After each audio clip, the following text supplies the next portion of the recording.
Anche per gli anziani una vita dignitosa, così recita il titolo dell'8° congresso regionale della Federazione Nazionale Pensionati della CISL, che si concretizza in una richiesta di attuazione del disegno di legge sulla non autosufficienza.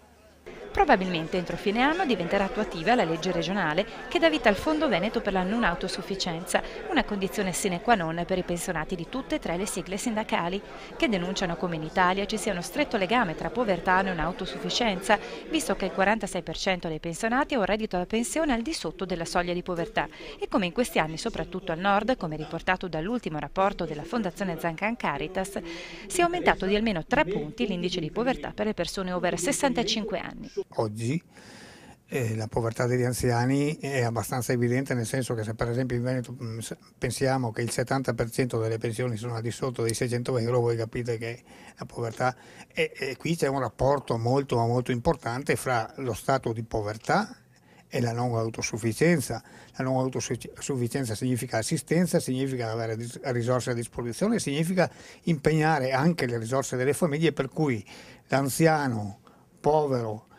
può diventare non autosufficiente, ma il non autosufficiente è sicuramente povero. Ad attendere dal 2005 in poi il Fondo regionale per la non autosufficienza in Veneto sono 200.000 persone, fondo che ha trovato nella 5ª commissione regionale solo a fine febbraio scorso la sintesi tra 2 progetti diversi in un testo unificato, che prevede per esempio la gestione del fondo da parte delle US territoriali, che intende il fondo come complementare al Fondo Sanitario Nazionale e al Fondo Nazionale per le Politiche Sociali, che coinvolge le fondazioni bancarie e che può contare anche su una quota dell'IRPEF regionale. Nello specifico il fondo servirà a finanziare prestazioni a domicilio, semiresidenziali, sociosanitarie, di telesoccorso, ma anche a carattere previdenziale. L'auspicio è che prima della conclusione di questa legislatura si possa avere qui nel Veneto, prima in Italia, una risposta completa